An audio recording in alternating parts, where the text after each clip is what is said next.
വിശുദ്ധ സെബസ്ത്യാനോസിൻ്റെ വണക്കമാസം 6-ാം ദിവസം. കറയറ്റ ബ്രഹ്മചാരിയായ വിശുദ്ധ സെബസ്ത്യാനോസിനെ ഇന്നേ ദിവസം നമുക്ക് ധ്യാനിക്കാം. നമുക്ക് പ്രാർത്ഥിക്കാം. പരിശുദ്ധ കന്യാത്വത്തിൻ്റെ നിസ്തുല പ്രഭ കണ്ട് വിവാഹ ജീവിതത്തെ ഉപേക്ഷിച്ച് ആജീവനാന്തകാലം നിർമ്മലനായി ജീവിച്ച വിശുദ്ധ സെബസ്ത്യാനോസെ, ഞങ്ങളുടെ ജീവിതാവസ്ഥയ്ക്ക് യോജിച്ച പ്രകാരമുള്ള നൈർമല്യത്തെ ശരീരത്തിലും ആത്മാവിലും ധരിച്ചുകൊണ്ട് പുണ്യജീവിതം കഴിക്കുന്നതിനുള്ള അനുഗ്രഹം ദൈവത്തിൽ നിന്ന് ഞങ്ങൾക്ക് വാങ്ങിത്തരണമേ. ആമേൻ. സുഹൃതജപം.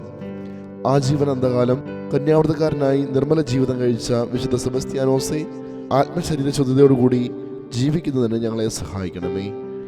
സൽക്രിയ. ആത്മശരീര ശുദ്ധതയെ പരിപൂർണമായി പരിപാലിക്കുന്നതിനുള്ള അനുഗ്രഹം കിട്ടുവാൻ ഉറങ്ങുമ്പോഴും ഉണരുമ്പോഴും 3 നന്മ നിറഞ്ഞ മറിയമേ ചൊല്ലി പരിശുദ്ധ കന്യകാമറിയത്തിന് കാഴ്ചവെക്കുക.